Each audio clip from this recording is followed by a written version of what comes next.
জুলাই গণঅভ্যুত্থানের সময় হত্যাসহ মানবতাবিরোধী অপরাধের অভিযোগে ক্ষমতাচ্যুত প্রধানমন্ত্রী শেখ হাসিনা সহ ৩ জনের বিরুদ্ধে করা মামলার রায়ের তারিখ আজকেই ঘোষণা করা হবে। দিন ধার্য করা হয়েছে। উভয় পক্ষের চূড়ান্ত যুক্তিতর্ক উপস্থাপন শেষে বিচারপতি মোহাম্মদ গোলাম মর্তুজা মজুমদারের নেতৃত্বে ৩ সদস্যের আন্তর্জাতিক অপরাধ ট্রাইব্যুনাল ১ গত ২৩ অক্টোবর এই দিন ধার্য করে এই আদেশ দেন। ট্রাইব্যুনালের অপর ২ সদস্য হলেন বিচারপতি মোহাম্মদ শফিউল আলম মাহমুদ ও বিচারক মোহাম্মদ মহিতুল হক এনাম চৌধুরী।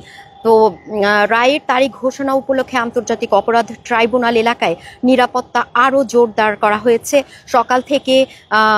সকাল থেকে পুলিশের পাশাপাশি বিজিবি, র্যাব ও আনসার বাহিনী মোতায়েন রয়েছে। একই সঙ্গে ট্রাইব্যুনাল এলাকায় রয়েছে কয়েক স্তরের নিরাপত্তা ব্যবস্থা।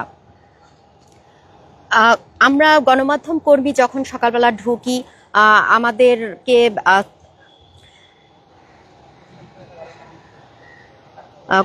গেটে ঢোকার সময় কঠোর নিরাপত্তা ব্যবস্থা আমরা দেখতে পেরেছি। বিজিবি সহ প্রতিটি গেটের স্তরে স্তরে রয়েছে নিরাপত্তা ব্যবস্থা এবং কয়েক স্তরের সেনাবাহিনী দেখতে পেয়েছি। পুলিশ প্রশাসন সবকিছুই এখানে খুব জোরদার রয়েছে এবং চেক করে ঢোকানো হচ্ছে। খুব ভোর থেকে গণমাধ্যম কর্মী তারা চলে এসেছেন, এখানে অবস্থান করছেন।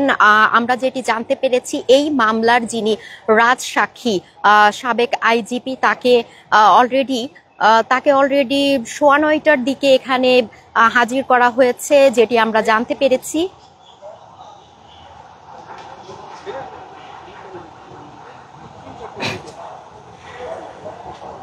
রায়ের তারিখ ঘোষণাকে কেন্দ্র করে কার্যক্রম নিষিদ্ধ আওয়ামী লীগ আজ ঢাকা লকডাউন কর্মসূচি নিয়েছে। এই কর্মসূচির কারণে ব্যাপক নিরাপত্তা ব্যবস্থা নেওয়া হয়েছে, আমরা যেটি জানতে পেরেছি।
তো কিছুক্ষণের ভিতরে কোর্ট উঠবে, তো তখন আমরা জানতে পাবো যে আসলে রায়টা কবে হবে, কবে নাগাদ দেয়া হবে, আমরা জানতে পারবো।